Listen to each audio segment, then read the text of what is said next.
Welcome to the Get Organized HQ podcast. I'm your host, Tasha Lawrence. Every week, we share practical strategies for less stress and more peace as we dive into all topics life and home organization. I'm so glad you're here for this week's episode. Well, today I am sitting down with Melanie from Plan for Awesome, and we are going to talk about how she plans her day, but also how she plans ahead for unexpected things that may pop up all throughout life. So, Melanie, thank you so much for taking the time to sit down with us today. Of course. Thank you so much for having me. Absolutely. So, as we kind of just start out, could you kind of walk us through a day in the life of Melanie? Like, what are the things that typically make up your daily routine? It can be ways that you plan your day, it can be the things that you love to do that you do every single day. Okay. Well, I wake up around 5 usually, um, and just start getting ready. So my favorite thing to do when I am getting ready for the day, I pop an AirPod in and I start listening to a podcast or a book on tape or, whatever I'm listening to. So I get ready. In the middle of me getting ready, I'm waking up my 2 older kids who are still in the home. I've got one at college, but because they start school earlier and they have like a church class in the morning before school every day. So I wake them up, then run back, finish getting ready, go down, make them breakfast, and get them out the door. And then I wake up my middle schoolers um, and help them, do their breakfast, do the lunch thing, all of that. And then I actually drive to school with my middle schoolers because right now I'm working at the middle and high school. And so I'm gone. This is new for me. I'm gone all day. I'm gone for like 10 hours a day. And my middle schoolers are the youngest. So my youngest is in 7th grade. And so that's been definitely a shift that I'm gone. I'm used to just working from home all the time on my business, but I started, doing this school thing. So then we just kind of all get home at the same time too. So then I'm scrambling to make dinner and do the working outside the home mom thing. So I'm lucky enough to have just got hit with that, where I feel like, how do people do this for their whole lives, like working outside the home? It's so crazy, like how you get used to being able to just run and start a load of laundry, or oh, I forgot to thaw meat for dinner. I'm gonna go get that out. It's just very different. So when we get home, it's dinner and a million miles a minute of juggling homework and carpools for different sports, theater, all of that stuff. And I'm usually in bed, 10:30, 11, and get up and do it all again the next day. So that's my daily right now. Yeah. So I know you said this is a relatively new routine for you. Is there anything that you found that has helped with managing, I would call it the chaos of just having things that you need to do outside of the home and inside the home and making sure everything your kids need is taken care of and they're where they need to be.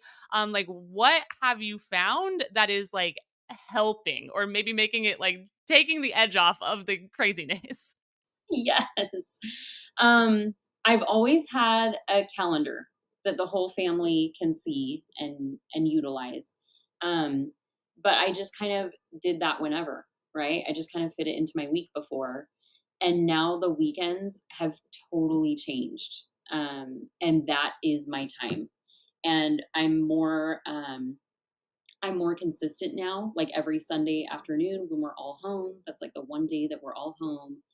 Um, I have made it a point to go over the schedule, and I make everyone sit there and wait, where before it was like, okay, I'm going to just kind of talk with this kid and go over their schedule for the week or whatever, and whenever it was convenient.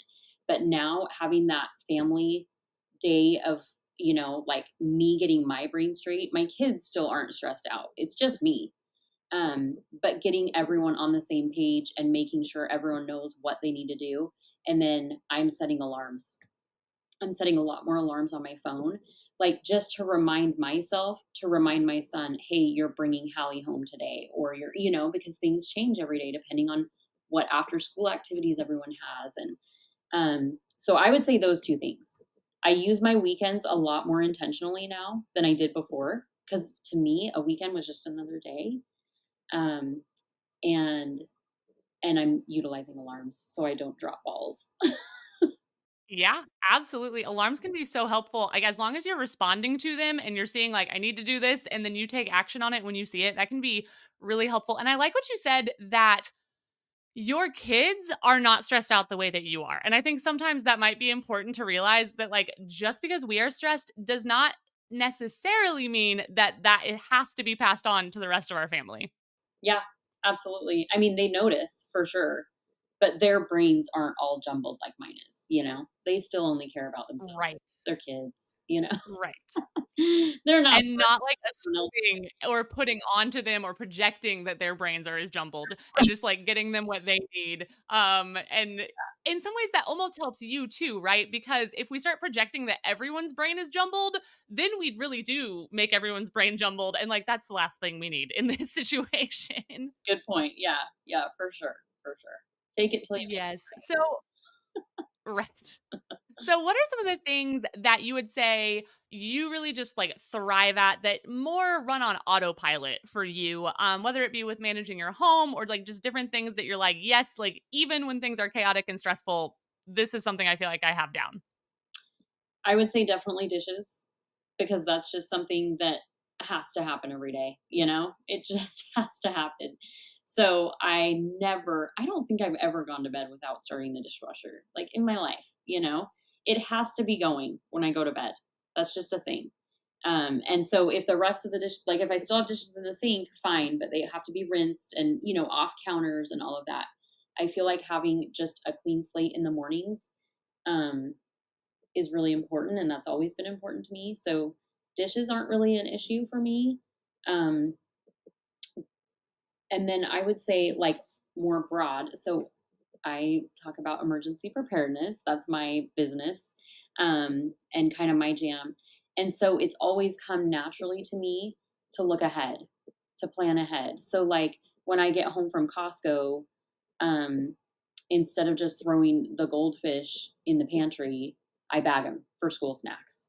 Or you know what I mean? Stuff like that. Like, and right or wrong, I leave stuff like that out until I get to it and prepare it, you know? And so it is annoying, you know, for a day or two if sometimes I don't have the time, but that's how I remember to do it so that we're not scrambling every single morning to pack lunches and whatever. I like to have things like that ready to go. And so I am good about leaving it out on the counter until I can get to that, if that makes sense.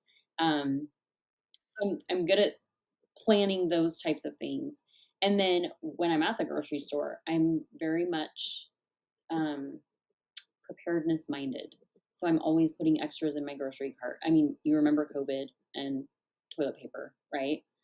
I've been doing that my whole life. Like, just, you know, we always have months worth of toilet paper. Are you kidding me? Who doesn't? You know, like I didn't realize how not normal that was until COVID, because it's just who I am. We've always got a lot of extra of just about everything. I'm rarely running out of anything when I'm making dinner, you know, because we just have a lot. So I'm good at keeping a really healthy backstock of stuff.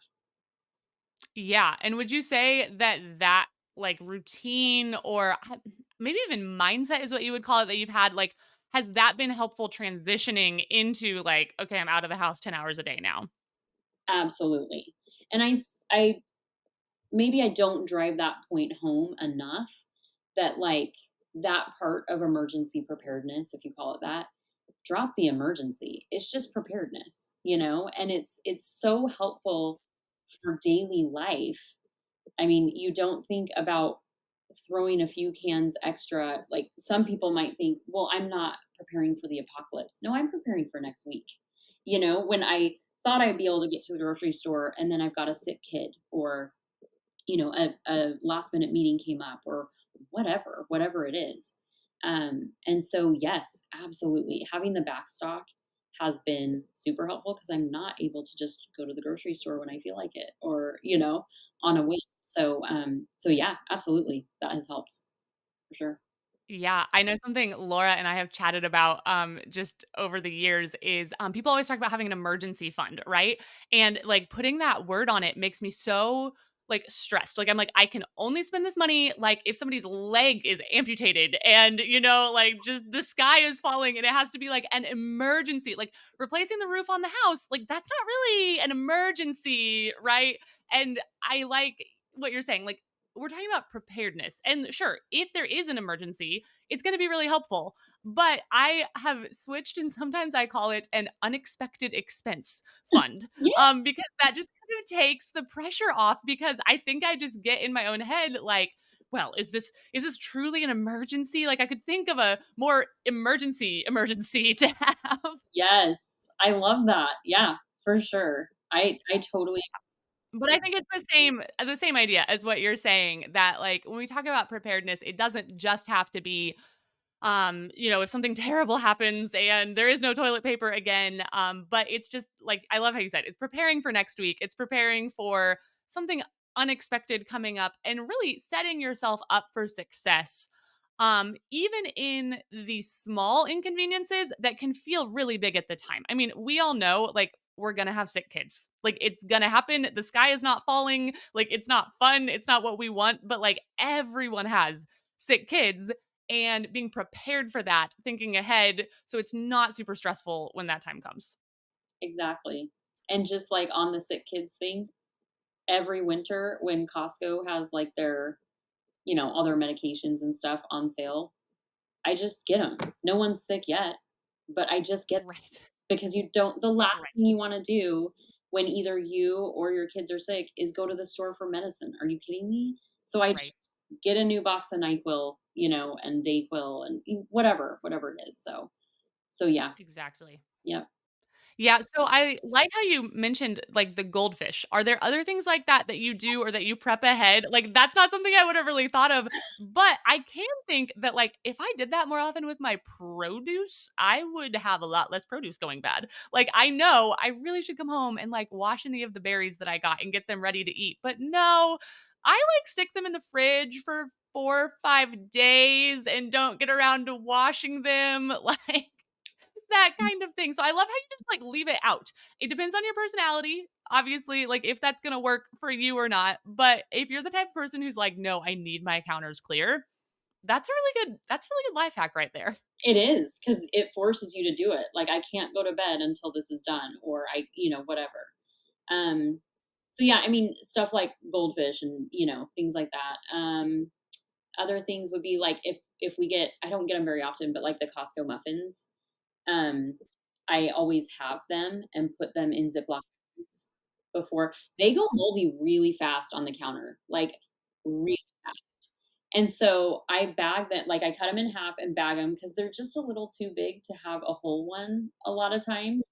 Like, if you wanna take 2 halves, fine, but I'd rather you not, like, throw half away, you know?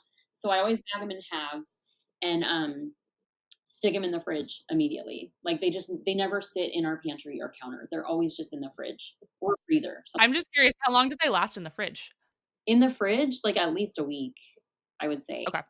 Um, Man, now I'm like, "Ooh, I should go get some Costco muffins." That sounds good.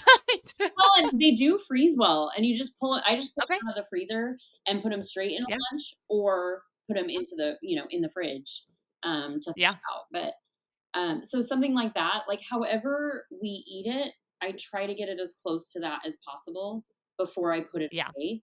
Um, Produce, yes, I will leave out the produce, like the berries that don't have to be refrigerated necessarily, and they Mhm. go real fast on the counter again. So, like, I have to wash them before I go to bed, Yeah. and just put them like in a Tupperware with, paper towel on the bottom or whatever, like nothing fancy, but Yeah. kind of keep them fresh. Trying to think of other things. Meat is a big one for me. I hate it. I have, like, this love-hate because sometimes I wish I could be less of this preparedness mindset and just buy the meat and throw it in the freezer like normal people do, right? But I can't. I can't do that. I have to bring it home and have, like, my schedule clear so that I can bag it and portion it. And chicken's the worst because, I have to cut off every trace of fat or veins or any of that because I can't handle it. And so it takes Yeah. quite a while. Yes, Um, I can imagine. but especially, like, for our family, I mean, we use, like, 3 pounds of chicken every time I cook with chicken, because we have a really large family and they're all teenagers and eating a lot now and. Um, But anyway, I go as far as to, well, I mean, I've already got it out. It's already raw. It's already gross. I'm already gonna have to disinfect and sanitize everything. So I cut it into like bite-sized chunks so that I can throw it into whatever I'm doing, you know? So I have different bags that I label like whole, sliced, and chunks. That's what I call it, chunks. And then I can just grab what I need out of the freezer, and I don't have to then let it thaw and cut the fat off and cut it into pieces. I did it when I got home from the store. So, so those are some examples of things that I just. Yeah, those are great. I love that. What would you say to someone who's, like, listening in and thinking, "I would love to start doing this," but, like, that's a big like, if you're going from, "I just shove everything into the refrigerator and close the door and make sure that it's in there," to, like, this is like could be a multi-hour process, so, like, depending on what you're doing. So, like, how do you make that transition? Like, I think that I could see myself maybe once doing it, right? Going to the store, getting everything and being like, "Okay, like I've carved out my Saturday morning to do all of this." But do like getting into a routine of doing that consistently. What advice would you have for that? Don't start with the meat because that's the worst. I mean, it's really nice once you do it, but, like, even still, I put it off, I put it off, I put it off, so I would not start there. I think produce is a good place to start because that's something that's going bad. So I would say that probably because I experienced that too. You know, I'm not perfect at it. So what's interesting is I'm so not used to putting shoving things in the fridge that when I do have to do that, I'm the worst at getting it back out, you know, and Right. going through the process. Um, You gotta set an alarm on your exactly. There you go. And so I would go with like your biggest pain point, but also like if your produce is going bad, the goldfish aren't going to go bad if you don't bag them, right? And so I would start with probably produce. The thing with that though is maybe that's even too big. If you get a lot of fresh vegetables and berries and fruits and stuff like that, I mean, that could be a couple hours right there, depending on how many you get and how often you go to the store and all of that. So maybe even break it down like I'm just going to do the fruit when I get home from the store, you know, and then add vegetables a couple months later once you're seeing the fruits of your labors. That was nice. But you know, stuff like that. Or maybe your biggest pain point, like you're good on the produce, you go through it, it's not going bad regularly or anything, doesn't bug you to wash something right before you use it. Maybe your pain point is mornings and getting school lunches packed. So maybe you're focused on, you know, okay, I'm gonna pre-bag snacks for the week every Sunday night or something like that. You know, it doesn't even have to be when you're getting home from the grocery store. So maybe that's your thing, you know, maybe it's just finding, okay, when I get home, that is not the time because it's total chaos usually, and I just need to get everything put away. But every Tuesday night and Friday night, I'm, you know, I'm kind of preparing for the next few days or whatever. I don't know. Sorry, that wasn't very specific, but you know, it's just kind of find your biggest pain point, but really try to keep it small. Like I said, maybe not all the fruits, maybe just the fruits or whatever. Right. That's what I was hearing the most of. Just like pick something and start there and see how it goes. And my guess is like when you started doing this, is it something that you would say has like grown and as you kind of had that mindset, you thought of more things? Like it just kind of it was like a positive snowball. Yes, totally. And as your life changes, right? Like when my kids were teeny tiny, I I just opened the goldfish and pulled them in poured them into a bowl when they asked for them, right? Like, I was home with them. I There was no need to have stuff pre-bagged other than, like, when I would run errands with them or whatever. And even then, there's no time limit on that. So I could pour a bag at that point, right? But as they started school, mornings became hectic and we had deadlines and timelines and stuff. So yeah, just kind of evolving. But it's definitely I love how you said it's a mindset. It's not a chore. It's a mindset of just how am I going to make my life easier later today or tonight or tomorrow or next week, you know? And it really it does snowball into everything, you know? For sure. It becomes easier. So are there any other things that you would say you do just to keep your family, your home like prepared? Maybe even some of the things that like people would do less often, but just like things you try to remember to keep coming back to occasionally, I guess. Yeah, so for that, those things are harder for sure because they're not a daily thing, they're not into your normal routine. So, there's actually like, I've made a checklist for myself to do every 6 months because a lot of, like, the more serious emergency, now we are gonna put the word emergency there, preparedness stuff, doesn't require daily attention, you know? As long as you have the mindset for, keeping a backstock and things like that. Um, so things like checking your smoke alarms, testing those and switching out the batteries and doing a little bit of maintenance on your fire extinguishers. When I say maintenance, it's just making sure they're still in the green, the little pressure gauge, and making sure they don't have like crazy amounts of dust or oil on them. And things like that. Like I'll clean our water filter and I'll rotate anything in our 72-hour kits that has expired or is getting close to an expiration date. So the bigger stuff, I usually have to like block out a full day or a couple days, of a few hours each day to do that stuff.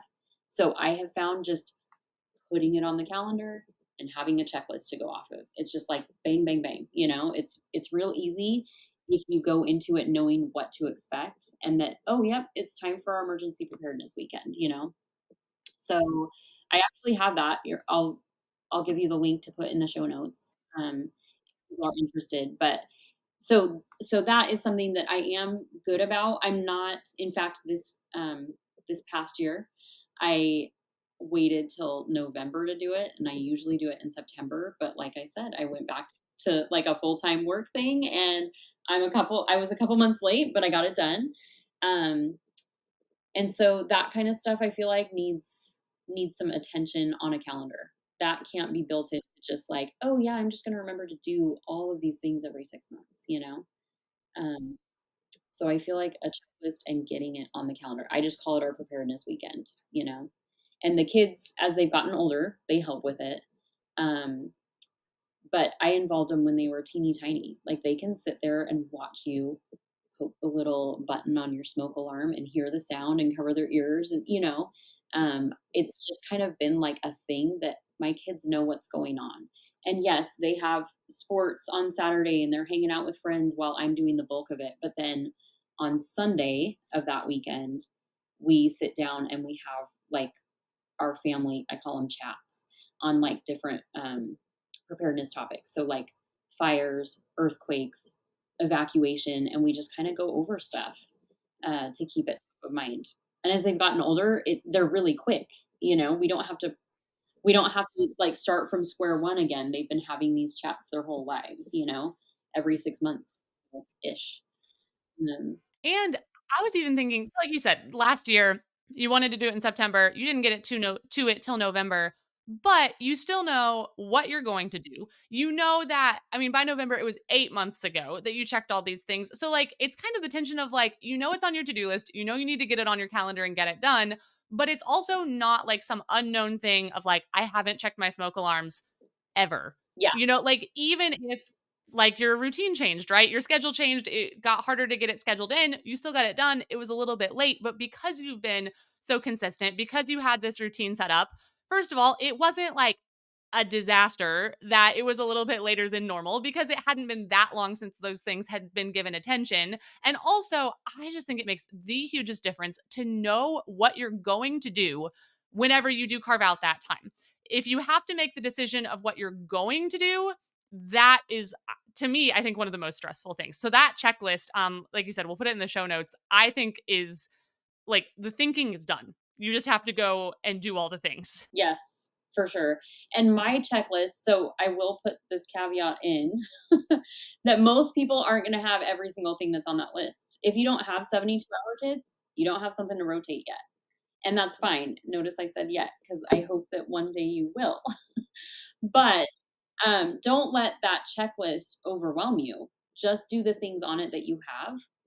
Everyone has smoke alarms. It's code. By now, every single home in America has smoke alarms. I don't know about other countries, but um, so start there and make that a priority. That's something that literally takes 5 minutes and it literally saves lives. So get that done and feel good about it.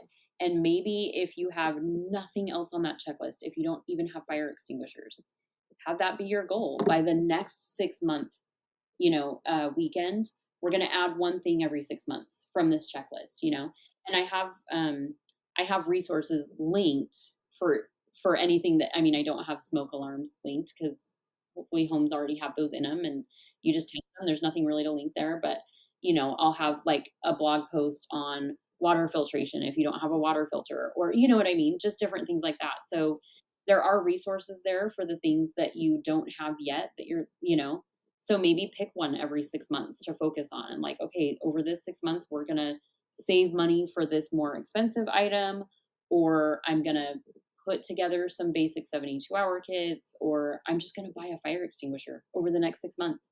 Maybe that's your to do. Um, don't let that don't let that list overwhelm you. Just like when you hear I'm doing the goldfish and the Costco muffins and the meat and the produce and all those things, pick one and do it and you're better off for it. And like you said, when you're doing these things consistently, you can get a little more relaxed and not freak out that it's been 8 months. Cause like, okay, but I do this every 6 months and we're gonna be fine and no one's gonna, you know? Exactly. Yes. So another thing that I ask a lot of our guests on this podcast. So we talk about a lot of, you thrive at preparedness and thinking ahead and having everything ready, but I also think it's just like important. I think sometimes on the internet, I mean, of course, like we're going to talk about what we're good at. Like there is no point in me coming on and telling you all about how I do a terrible job. I mean, you'll hear this a bajillion times on this podcast. I am so bad at like taking vitamins every day. Small tasks every day, not my jam. So what's the point of me telling you that? Like I don't have advice of how to do that because I am terrible at it. But I just think it's important to realize that like we all have strengths and weaknesses, and nobody is killing it in every area all the time. We all have things that like we need to go to someone else and be like, I need your expertise in this. I need what your life hacks are because it's not what I thrive at. So I do ask a lot of our guests on this show, like, what are those things for you that you're like, nobody asked me to write a blog post about this? Like, I am not the expert here. Well, so unfortunately, with the whole I'm really good at throwing extras in my cart and keeping a back stock, I'm really bad about, like, actually making space for all of it. So, we talked about the things that, like, I do prepare. I love this question because this is real, and I've I've pretty much, like, gotten off Instagram since I started working last fall, um but I would show it all the time. Like, guys, if you think I have this figured out, think again. I am really good about it when I'm at the store or when I'm making my grocery list or my Target list or whatever, right? But then I get home and it's chaos and all of that. So I'm really good at doing like the lunch snacks and the meat and the produce and all of that. But anything else sits in our hallway like for days. And sometimes it just gets thrown in a room somewhere because I don't know where to put it. Like it doesn't even have a home. Like our toilet paper spot is full, but I still got another pack because I was at Target and I just thought, oh, whatever, I'll squeeze it in. You can't just squeeze toilet paper in when there isn't a squeezable in. And so like I have a really hard time like telling myself no. And it's funny because other people might say that about clothes or like fun purchases. My purchases are toilet paper and I just can't tell myself no. But seriously, like I have a problem. Like my people will use the word, like they'll say like, "Oh my gosh, you're a hoarder," jokingly, because I'm not a hoarder when you really look at the definition. But I have too much stuff and it's preparedness related. It's backstock of things. And so I am horrible at like knowing my spatial limits in my home and like saying enough is enough. I guess we'll run out of toilet paper if it comes to that. You know what I mean? So I'm really bad at that and I tell myself I don't have enough time to like reorganize my home to make space for all of this stuff. But at the end of the day, I think it's just my home just doesn't have that much space, and I just need to, like, face the music, you know? So I'm really mad at that, and then, like, toilet bowls. Can we just talk about them for a minute? Like, Yes. I'll wipe down every Toilet one. paper and toilet bowl. Yeah. What I'm hearing is everything related to toilets. Okay, I didn't even mean for that to happen, but it did, so that's funny. I'm really good with the toilet paper, really bad at the toilet bowls. So, like, you know what I'm talking about. I hope you do. If you don't, then I'm really embarrassed right now. But, like, once the ring appears that you can't scrub off the brush anymore, you need something stronger, right? Like a pumice stone. Once I reach that point, I give up. And our toilets look like that for months. I'm just being real. Like, I will still use the brush every once in a while to get, like, the brushable stuff off, right? Like, just, like, film, I guess, if you will. Um, but once that ring is there, like, I'm waiting months before I will put on the gloves and get the pumice because 'cause I'm like, "What's the point? We're already there. Let's just let her ride," you know? Because, like, until we get there, it's like, "Oh, I need to scrub that toilet." But then, I mean, once I'm there, I've lost all motivation, and it'll be months before I bust out the pumice. So, toilet bowls, if you come to my house, there's a 50-50 chance you're gonna get something that looks like it hasn't been cleaned in, like, a year. And it's just is what it is, I got other priorities. I'm keeping humans alive. Yep, and we all have things like that, whether it's toilet bowls or decluttering or dusting or, like, any of the things, like, we all do, for real, Dusting. so Like, what is that? I don't even do it anymore. yes. That used to be my job as a kid. Like, I would do the dust. Really? I would spray the pledge on we had, like, a feather duster, but then we had, like, dusting cloths. My kids don't even know Okay. those exist. I've never bought dusting Yeah, cloths. We use old right. woolly socks, and I have them put the Yeah, socks on, and my kids dust exactly. once a year in the summer when I'm looking for jobs for them to do, I'm like, That's "Okay, awesome. we're gonna dust, guys." Like, other than that, it's Yes. decorating for a holiday, you know? I'm like, "Oh, yeah, this is Yeah, bad. I need to wipe this off." right. Dusting, see? And there are some things that are just really hard to dust, like, let's just be honest. Yeah. That didn't even cross my Like, mind. dusting the top of a bookcase is fine, but, like, dusting, like, a floral decor piece, like, how do you even? Like, get your air compressor out and I know, yeah, can yeah, air. I don't know. Yeah, that's rough. yeah. Not a bad idea. I should try it. I should try it and report back. Mine's That's probably awesome. so caked on that it wouldn't even budge. Like, I I know. I do think it sometimes gets there. Yes. oh, But I think it's important. I don't know, like what you said about how one of the things you struggle with is like realizing how much space you have or getting things put away. I think so often, like, and this goes like way deeper even than just like what we do in our homes. I think so often our strengths and weaknesses are so intertwined. Like, what our strength is almost inherently brings another weakness with it. And so, kind of realizing that almost every skill or even personality or character trait, like there's like the really good side of that and then the side that you're like, okay, this is kind of like the extreme other end I want to avoid. And I don't know, like I don't have a magic answer for that, but I think it's one of those things that once you have that in mind, it helps. Also, even when you look at other people and you're like, well, why are they like that? Oh, well, because like they do this thing that I think is really awesome. And this is just kind of the other side of that.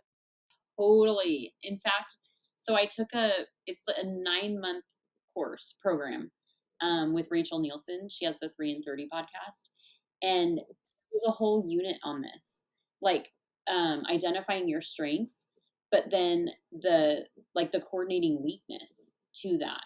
And you have to strike a balance, and you also have to be okay with yourself too. Like, okay, I'm really good at keeping a back stock, and I know that that's going to mean a cluttered house sometimes. And so I, like, have to make peace with that almost. Not to say that I don't work on the clutter, and not to say that I just give up and I don't look for spaces, but not to get so down on yourself when your strength produces a weakness, you know? Um And so it's kind of like it's telling, and it's like, okay, yeah, so I have this weakness that I need to work on, but it's also telling, like, but I like this strength, and so that weakness is okay, and we can't be perfect either. It's finding a balance and not totally giving up on the weakness part, but also seeing like, yeah, there's pros and cons to everything. So for sure. For sure. Yeah, I mean, I see it in my own, like, house. I describe myself as very all or nothing. Like, my house is spotless or not. Like, and I don't see the point of doing like, cleaning something halfway. I'm like, "No, if it can't be clean, like, why am I gonna clean it?" And so, like, I just say that to say it happens in all sorts of areas and in all sorts of things.